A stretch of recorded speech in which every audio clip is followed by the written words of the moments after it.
오늘의 말씀은 마태복음 5장 7절 말씀입니다.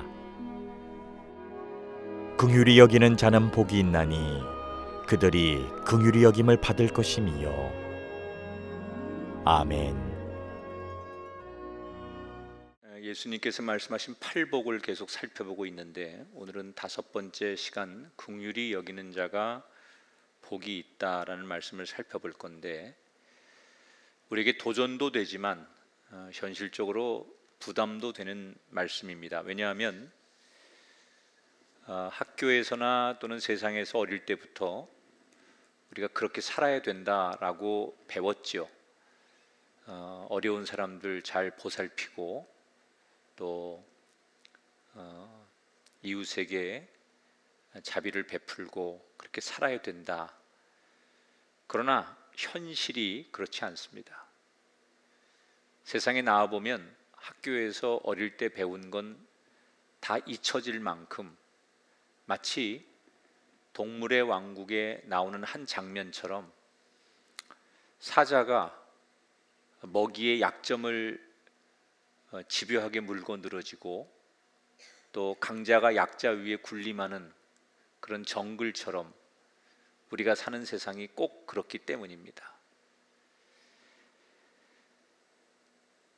오늘날만 그런 게 아니고 사실은 예수님이 계시던 그 시대에도 오늘 우리의 세상과 다를 바가 없는 약자는 계속 짓밟히던 그런 시대였습니다. 예수님은 특별히 그 직업이 목수였기 때문에 당시 하층민으로 분류가 되고, 그래서 인간적인 많은 서름을 수없이 당했습니다. 그런데 그런 예수님이 오히려 세상을 향해서 긍휼히 여겨야 복을 받는다라고 선언을 하셨습니다. 도대체 왜 그렇게 말씀하시고 그 말씀의 의미가 뭘까? 요즘 굉장히 핫한 드라마 오징어 게임이라는 그 드라마를 보면 전 세계 사람들이 열광을 하잖아요. 그 이유가 뭐냐라고 전문가들이 분석을 했는데, 그 드라마 속에 게임을 하다가 지면 죽음으로 내몰리는 그 이야기가 오늘 이 시대를 살아가는 우리들의 이야기와 너무 흡사하기 때문에 그 드라마의 공감대를 형성하며 사람들이 열광한다는 거예요. 이런 세상에 과연 예수님이 말씀하는 팔복의 5번째 주제, 긍휼히 여기는 자가 복이 있다라는 말씀이 얼마나 세상 사람들에게 와 닿을까? 그래서 하나님은 무슨 뜻으로 이런 말씀을 하셨는지 성경의 깊은 진리의 이야기로 함께 들어가 보도록 하겠습니다. 이 성경이 말하는 긍휼이라는 것은 우리 윤리적인 긍휼과 좀 다릅니다. 이건 어떤 걸 얘기하냐면, 상대가 무슨 일을 했는데 잘해서 상을 주고 못해서 벌을 주는 게 아니라 그거와 상관없이 그 사람에게 자비와 사랑을 베푸는 것이다. 그 근거가 바로 하나님이라는 거죠. 하나님은 이스라엘 백성들이 날마다 죄를 짓고 범죄해도 매일 만나를 내려주셨어요. 심지어 그렇게 타락하는 죄 많은 인간들을 위해서 아들 예수 그리스도를 보내주셨어요. 예수님은 하나님의 마음을 이렇게 표현하셨습니다. 마태복음 5장 45절에 하나님이 그 해를 악인과 선인에게 비추시며 비를 의로운 자와 불의한 자에게 내려주셨다. 하나님이 그 사람이 뭘 꼭 잘해서 또는 못해서 그렇게 평가하는 게 아니라, 하나님은 바라보는 자체 모든 사람들의 긍휼한 마음을 가지고 사람들을 대하신다는 거예요. 그런 하나님 나라에 합당한 사람이 되려면 우리가 긍휼히 여기는 사람이 돼야 하는데, 우리가 인생을 살면서 긍휼히 여기며 사는 것이 쉽지 않은데 뭘 해야만 하나님이 원하시는 긍휼히 여기는 삶을 살 수 있을까? 예나 지금이나 우리 주변에 저 사람은 좀 도와줘야 될 사람이야 라고 생각되는 사람들이 많이 있습니다. 예수님 당시에도 어려운 사람들이 굉장히 많았어요. 고아로, 혼자 사는 사람으로, 장애를 가진 사람으로, 경제적 가난함으로, 또는 외국인으로, 신분이 아주 낮아서 핍박당하는 사람으로 어려운 사람들이 많았어요. 그런데 그러한 사람들을 바라보는 일반인들의 시선이 어땠느냐? 인과응보의 시선이에요. 저 사람이 저렇게 가난하고 병들고 어려움을 당한 건 저들의 조상 중에 누군가 하나님 앞에 잘못한 것이 있거나 아니면 저들의 인생이 벌받을 만한 일이 있었으니까 저들이 저렇게 사는 거야. 반면에 부유하게 사는 사람들은 우리 조상들이 율법도 잘 지키고 내가 복을 받을 만한 일을 했기 때문에 나는 이런 축복을 누리는 거야. 이런 생각을 가지고 사람들을 보는 거예요. 그러니까 예수님 당시의 지도층들은, 좀 여유로운 사람들은 천민이나 평민들을 노골적으로 깔보게 되는 거죠. 대표적인 사람들이 하나님의 말씀을 가장 공부도 많이 하고 그 말씀도 가장 많이 암송하는 바리새인들도 그랬어요. 자기들이 누리고 있는 부와 이 행복의 조건들은 뭔가 내가 받을 만한 자격이 되니까 누리고 받는 거야 라고 생각했다는 거죠. 근데 정말 그게 맞는 걸까? 하나님이 그게 옳다고 말씀하실까? 하나님이 이스라엘 백성들에게 세상 살면서 이런 법을 지키며 살아라 라고 주신 게 율법이죠. 그 율법의 레위기 19장에 보면 하나님이 이스라엘 백성들에게 이런 규정을 주십니다. 제가 새 번역으로 19장 34절을 읽어드릴 테니까 들어보세요. 너희와 함께 사는 그 외국인 나그네를 너희의 본토인처럼 여기고 그를 너희의 몸과 같이 사랑하여라. 너희도 이집트 땅에 살 때에는 외국인 나그네 신세였다. 내가 주 너의 하나님이다. 이스라엘 백성들에게 뭐라고 하나님 말씀하시느냐? 너희 나라에 와 있는 나그네들, 외국인들, 그 사람들 잘 대해줘라. 왜 그래야 되느냐? 너희들도 얼마 전까지 그렇게 외국에 포로로 끌려가서 나그네로 사람들에게 손가락질 받는 그런 사람들로 살고 있었는데 내가 너희를 불쌍히 긍휼히 여겨서 너희를 건져주지 않았느냐. 그걸 설명하시는 거예요. 근데 이 말을 문자적으로 하니까 점잖게 표현한 거고요. 그냥 허물없이 얘기하면 예수님이 질책하는 거죠. 너희들 착각하지 마라. 너희들이 지금 구원받고 그만큼 사는 것이 너희가 잘해서 당연히 얻은 복이라고 생각하지 말라는 거예요. 착각하지 말라는 거예요. 내가 너희들을 긍휼히 여겼기 때문에 너희들이 구원받고 그렇게 사는 거지, 너희들이 뭘 잘해서 받을 자격이 있어서 이렇게 사는 것이라고 착각하지 말라는 거예요. 이 말을 오늘 현대의 크리스찬들에게 전하면 대단히 부담스러워합니다. 왜냐하면 우리는 하나님 말씀도 듣지만 세상의 상식을 기반으로 살기 때문에 그래요. 상식이라는 게 뭐죠? 우리가 살면서 만든 우리의 룰이에요. 도덕의 기준 또는 우리가 가지고 있는 가치관의 기준으로 인간이 살아가는 여러 것들의 형태를 이렇게 인간끼리 정해놓은, 그래도 이 정도 선을 넘으면 안 돼 라고 만든 규칙이 상식이죠. 그러니까 상식적으로 보면 이 자본주의 세상에서 내 것을 남한테 양보하고 또 내가 분명히 힘이 있는데 강할 수 있는데 약한 사람한테 져주고, 이게 상식적으로는 말이 안 되거든요. 그런데 성경에 보면 이 상식을 넘어서 국률이 여기면 복을 받는다는 말씀에 철저히 순종해서 복을 받은 인물이 등장하는데, 그게 누구냐? 사울 왕의 첫 번째 아들 요나단 왕자예요. 여러분, 요나단은 서열로 보나 자질로 보나 아버지 뒤를 이어서 왕이 될 만한 조건을 다 갖췄어요. 누구도 부인하지 않아요. 요나단이 사울의 뒤를 이어 왕이 될 거라고 사람들은 다 생각해요. 그런데 그렇게 탄탄대로를 걷던 요나단에게 어느 날 뜻하지 않은 라이벌 하나가 등장합니다. 그게 골리앗이라는 적 장수를 물리치고 단번에 전쟁의 영웅이 된 다윗이 나타나면서부터예요. 이 다윗이 요나단의 매형이 되잖아요. 그런데 이 다윗이 자기한테 자기의 앞길을 가로막을 만한 라이벌이 될 줄 몰랐던 거예요. 시간이 점점 지나면서 백성들이 뭐라고 노래하느냐?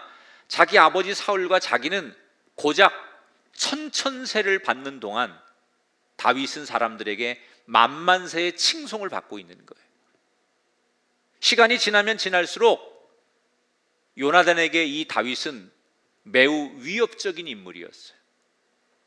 이걸 너무나 잘 알고 있었던 아버지 사울은 어떻게 하면 이 다윗을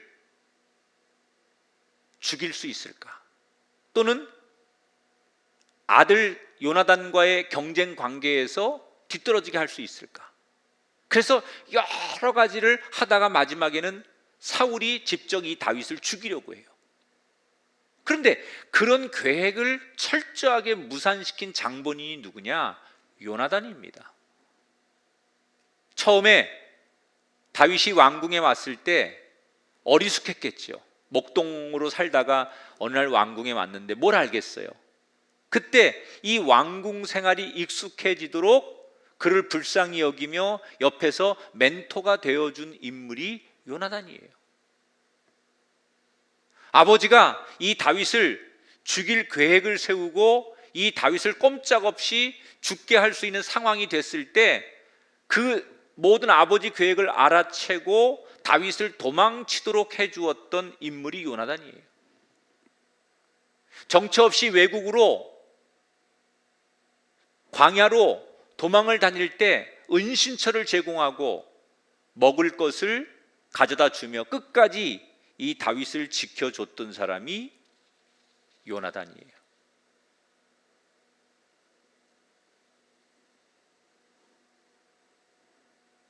그러는 요나단에게 주변에서는 뭐라고 조언을 하느냐? 한낱 무슨 우정, 의리, 약속 이런 거에 신경 쓰지 말고 그 다윗을 멀리 하십시오. 당신이 왕이 되는데 다윗은 도움이 되지 않으니 그 다윗을 외면하라고 수없이 조언을 합니다. 요나단은 그게 무슨 뜻인지 알고 있었어요. 자기를 위해서 그런 조언이 들려오는 걸 무슨 뜻인지 알고 있었지만 요나단은 끝까지 다윗을 도와줘요. 다윗을 도와주면 도와줄수록 자기가 점점 불리해지는 걸 알면서도 다윗을 도왔던 이유는 하나예요. 자신의 마음속에 다윗을 향한 국률함이 있었기 때문이에요. 그 어떻게 상식을 넘어서 내가 손해가 되는데도 이 국률함이라는 것 때문에 다윗을 도울 수 있었을까? 어떻게 그렇게 할 수 있었을까? 그 힌트가 사무엘상 23장 17절에 나오는데 요나단이 이르기를 두려워하지 말라. 너는 이스라엘 왕이 되고 나는 내 다음이 될 것을 내 아버지 사울도 안다 하니라. 이 구절 속에 네가 이스라엘 왕이 될 거야 라는 이 말에 힌트가 있는 거예요. 다시 말하면 요나단은 내가 당연히 왕이 될 거라고 생각하지 않아요. 모든 사람들은 아버지 왕의 장남인 요나단이 왕이 되고 그럴 만한 자질이 있으니까 왕이 되는 걸 상식으로 생각하는데, 정작 요나단은 내가 아무리 세상적인 조건을 다 갖추고 월등한 조건을 갖췄을지라도 내가 누리는 이 지위나 내가 살아가는 모든 명예나 이런 것들은 하나님이 주셔야 되는 거지, 내게 조건이 주어졌다고 내가 누리는 게 아니다. 그러니까 철저히 요나단은 아무리 내가 좋은 조건을 다 가졌어도 생사화복을 하나님이 주관하시는 거고 하나님에 의해서 만들어진다는 것을 알았기 때문에 그 고백을 하는 거예요. 내가 왕이 될 수 있는 조건을 갖췄지만 마지막에 그 결정은 하나님 손에 의해서 하는 것이다. 그래서 내가 당연히 왕이 될 거라고 생각하지 않아요. 오히려 하나님의 마음은 다윗 너에게 있다 라고 이야기를 하면서 그를 도와줘요. 그래서 이 요나단은 결국 많은 사람들이 우려하는 대로 비운의 왕자가 됩니다. 그는 왕이 되지 못해요. 누가 봐도 왕이 되어야 될 요나단이 다윗에게 왕의 자리를 빼앗긴 거예요. 그러면 상식적으로 보면 요나단은 분명히 비운의 왕자, 실패한 인생이 맞습니다. 그런데 정말 요나단은 실패한 인생일까요? 오늘 수천 년이 지난 지금 이 시대 사람들이 요나단이라는 인물을 성경을 통해 들으면서 무슨 생각을 합니까? 그는 망한 사람이라고 아무도 생각하지 않아요. 그때는 왕의 자리를 다윗에게 빼앗겼기 때문에 실패한 망한 인생이라고 평가했을지 모르지만 세월이 지나면서 오히려 시간이 가면서 요나단의 이름은 더 영원히 빛나는 이름, 우리가 우러러보고 존경하고 우리가 배울 수 있는 하늘의 별처럼 빛나는 이름으로 하나님께서 계속 요나단의 이름을 만들어 주셨어요. 여러분, 역사 속에 전쟁의 영웅이 얼마나 많았으며 그 시대 당대 영웅들이 얼마나 많았겠습니까? 그러나 그 시대 때 사람들에게 너무 유명한 이름이었지만 시간이 지나고 역사 속에서 잊혀지는 인물들 이름들이 얼마나 많습니까? 거기에 비하면 요나단은 그때는 상식적으로 실패한 것 같지만 그의 이름은 영원히 아름답게 빛나는 이름이 됐어요. 그 이유가 뭘까요?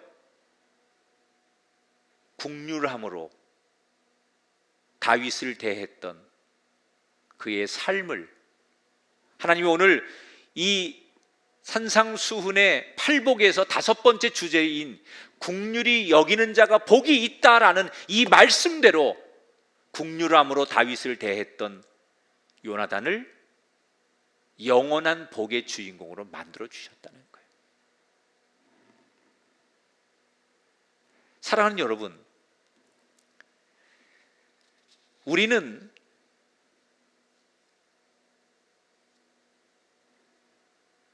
내가 가지고 있는 것을 누구한테 나누는 걸 굉장히 어려워합니다. 그게 꼭 물질만이 아니라 시간이 됐든 마음의 여유가 됐든 뭔가를 누군가에게 이렇게 준다는 거에 대해서 굉장히 어려워합니다. 그 어려운 이유가 뭐냐? 첫째는 우리 안에 국률이 사라진 거예요. 여러분, 국률이 있는 사람은요, 없는 가운데서 주게 돼 있어요. 마음이 국률한 사람들은요, 나도 힘든데 나보다 더 어렵고 더 딱한 상황을 만나면 기꺼이 자기의 거를 줘요. 그런데 아무리 많이 가지고 있어도 내 마음속에 국률함이 없는 사람은 남에게 뭔가를 주지 못해요. 그러니까 우리 안에 국률함이 다 사라져버린 거죠. 두 번째, 우리가 나누지 못하는 이유는 내 거라고 생각하기 때문에 그래요. 이게 내 건데 남에게 주는 게 아까운 거예요. 이거 내 건데 주는 게 바보처럼 보이는 거예요. 그래서 못 나누는 거예요. 시간도 내 거고 건강도 내 거고 물질도 이 모든 게 내 건데 내 거라고 생각하는 순간 누군가에게 나누는 것이 굉장히 어려워지는 거예요. 여러분, 내 거는 없습니다. 좀 냉정하게 생각해 보세요. 우리가 지금 누리고 있는 지위나 명예나 건강이나 행복이나 가정이나 자녀들, 내게 어디 있어요? 하나님의 뜻이 있어서 그대로 쓰라고 잠시 우리에게 맡겨진 것뿐이죠. 우리가 맡아서 뭘 해야 돼요? 긍휼히 여겨야 될 사람이 보이거든 그 사람을 도우라고 우리에게 그걸 맡겨주신 거예요. 여러분, 우리 주변에 하나님의 시선이 머무는 다윗과 같은 사람들이 지금도 얼마나 많습니까? 내가 정말 저 사람 좀 품어줘야 되고 저 사람을 이해해줘야 되고 저 사람을 내가 안아줘야 되고 저 사람을 내가 도와줘야 될 하나님의 시선이 머무는 다윗들이 우리 주변에 얼마나 많아요. 우리가 10월달 우리 교회 주제가 더함과 나눔이에요. 정말 코로나로 어렵지만 기도가 됐든 마음이 됐든 물질이 됐든 재능이 됐든 조금씩 나누자. 하나님의 시선이 머무는 이 시대 다윗과 같은 사람들, 우리 안산에 보면 외국인 근로자분들 너무 많으시고 혼자 사시는 분들, 어려운 교회, 선교사,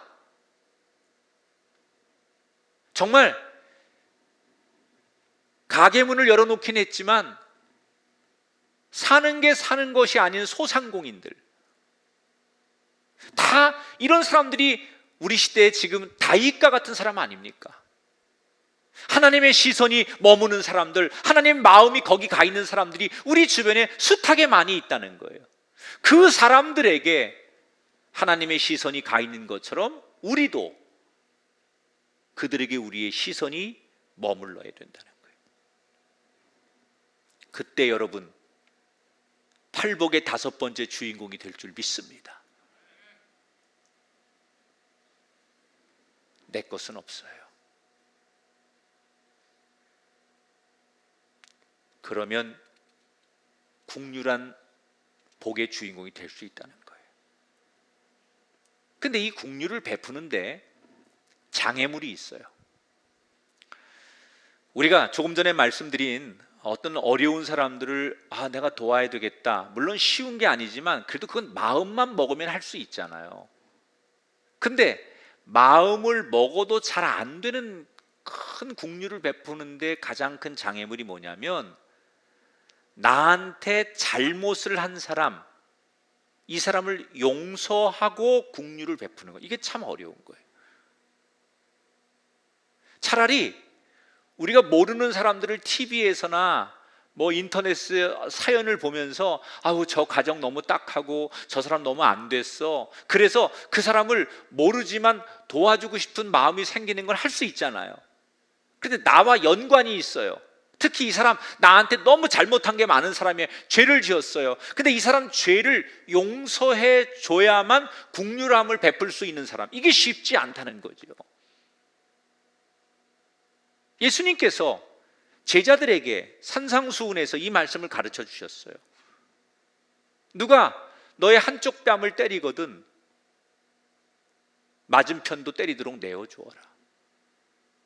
누가 너에게 속옷을 달라 하면 겉옷까지 주고,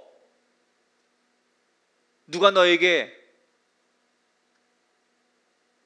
1.5km 정도 가라고 명하면 기꺼이 2배까지 가라.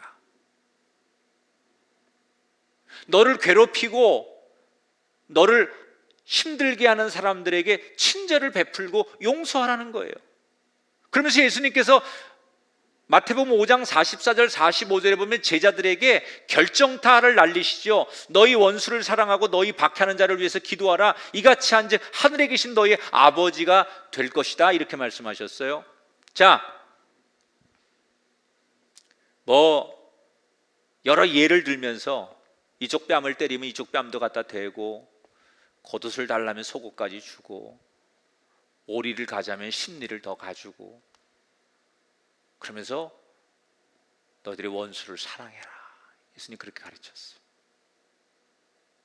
이때 제자들이 존경하는 선생님의 가르침을 배우려고 와서 이 말씀을 듣고 있지만, 아마도 성경에 나오지 않지만 제가 볼 때는 한숨을 푹 쉬면서 고개를 떨구고 이렇게 가로저면서 난 그렇게 못해요.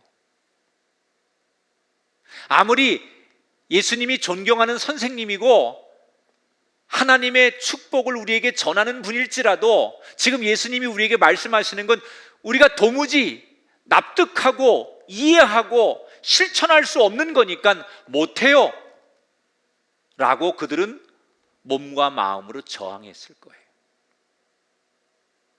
왜 그럴 거라고 생각하느냐? 이 제자들은 평생 원수를 사랑해 본 적이 없는 사람들이에요. 무슨 근거로 그렇게 얘기를 하느냐? 이 팔레스타인 이 지역의 중동 지역의 사람들은요, 환경이, 사람이 살 수 있는 환경이 제한적이에요. 예를 들어서 물이 있는 곳이 없잖아요. 이 팔레스타인이라고 하는 데가 여러분 광야 사막 아닙니까? 그런데 사람이 살 수 있는 물이 있거나 집을 지을 수 있는 야자수 나무가 있거나 또는 농사를 지을 수 있는 땅이거나 아니면 가축들이 먹을 수 있는 풀을 얻을 수 있는 그런 환경이 제한적인 거예요. 그러니까 모든 게 제한적이에요. 그래서 어렵게 자기들이 살기 위해서 그런 곳을 찾아서 삶의 터전을 마련했는데 어느 원수가 와서 우리 걸 다 뺏었어요, 삶의 터전을. 그러면 어떻게 해야 돼요? 살아야 되니까 더 강하게 복수를 해야 되는 거예요. 이걸 뺏기면 이거 너 가져, 그리고 난 딴 데 가서 살지, 그리고 딴 데 가서 살 수 있는 환경이 아니에요. 중동이라는 지역은 이걸 뺏기면 갈 데가 없어요. 그러니까 어떻게 해요? 죽느니 싸워야 되는 거예요. 처절하게. 그래서 살기 위해 몸부림치기 위해서 상대가 공격을 해오면 더 잔인하게 복수를 하고 또 그러면 상대는 더 세게 부딪혀야 되는 거예요. 그게 중동 사람들의 문화였고 그게 제자들의 삶이었어요. 그래서 여러분, 이 중동의 문화가 뭐예요? 눈에는 눈, 이에는 이, 복수라는 게 당연했던 거예요. 그런데 예수님께서 그런 일을 만나면 그런 원수를 용서하고 사랑하래요. 그래서 제자들이 이해가 안 되는 거예요.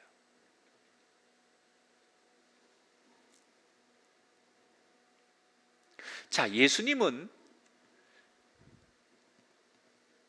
이런 당시의 문화, 정서를 모르셨을까요? 팔레스타인의 그런 오래된 관습이나 그들이 가지고 있는 정서를 예수님도 잘 아시죠? 거기 사람이시니까. 그런데 어떻게 그걸 알면서 예수님은 복수가 당연하고 처절하게 싸우는 문화가 당연한 그들에게 싸우지 말고 용서하고 베풀고 원수를 사랑하라고 말씀하실 수 있었을까? 알면서 어떻게 받아들일 수 없는 말씀을 제자들에게 그렇게 전하신 걸까? 여기에 예수님은 하나님이 전하고자 하는 진리를 담고 있었던 거예요. 자, 세상에서 이기는 방법은 뭐예요? 복수하는 거예요. 만약에 싸웠어요. 그런데 상대가 나를 한 대 때렸어요. 그럼 내가 상대를 이기려면 더 세게 두 대를 때려서 상대가 일어나지 못하도록 해야 이기는 거예요. 내가 한 골을 먹으면 두 골을 넣으면 돼요. 전쟁에서 내가 죽지 않으려면 너를 죽이면 되는 거예요. 그래야 이기는 거예요. 이게 세상의 싸움이에요. 그래서 우리는 무슨 제도 아래, 법 아래, 경쟁이라는 것 아래 누군가를 죽여야만 성공하는 시대예요. 장사를 하든 우리가 직장 생활을 하든 뭐 사업을 하든 간에 다 경쟁해서 이겨야만 살잖아요. 그래야 승리자가 되고 그런 사람들이 영웅 대접을 받고 그런 사람들이 이긴 사람으로 인정을 받아요. 이게 세상의 싸움의 방식이에요. 그런데 하나님 나라의 싸움의 방식은 뭐냐? 누가 이기느냐? 긍휼히 여기는 자가 이긴다는 거예요. 여러분, 복수하면 세상에선 이기지만 그 사람은 사람들에게는 이기는 사람의 당장 오늘은 이겨요. 그런데 그 영혼은 망가지는 거예요. 그리고 그 손은 죄를 짓는 거예요. 그런데 하나님이 말씀하신 긍휼히 여기는 자가 이기는 거다라는 말씀은 뭐예요? 긍휼히 여기면 내가 당장은 손해보잖아요. 내가 복수하지 않고 하나님 말씀대로 그를 불쌍히 여기고 그를 인정하고 용서하고 관용하면 내가 세상에선 지는 거예요. 상식적으로 말이 안 돼요. 그런데 결국 그 사람의 영혼은 지기는 해도 자기 영혼은 지키는 거예요. 그리고 그 손은 범죄치 않는 거예요. 그럼 하나님 나라의 관점으로 보면 뭐가 이기는 거예요? 긍휼이 이기는 거예요.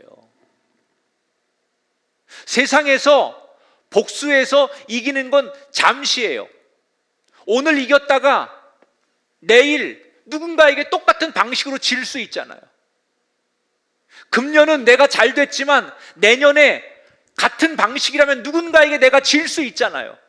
인생의 전반전은 잘 살았는데 중반전 노년이 돼가지고 누군가에게 똑같이 당하면서 내가 질 수 있잖아요. 영원한 게 없어요, 세상은. 아니, 내 때는 잘 살았는데 내 자손 때 누군가에게 지고 꼬꾸라지는 자손들이 될 수도 있잖아요. 세상에서는 이기는 게 영원한 게 없는 거예요. 그런데 긍휼히 여기면 그 사람은 하나님 나라에서 영원히 그의 이름을 빛나게 하는 승리자가 되는 거예요. 자, 여러분, 쉽게 동의를 못할 테니 제가 성경의 이야기 하나를 들려주고 이 이야기의 마무리를 좀 할게요. 성경에 복수 대신 긍휼함으로 하나님이 약속한 이 팔복의 5번째 복의 주인공이 된 사람이 있어요. 그게 열왕기하 6장에 나오는 엘리사 이야기예요.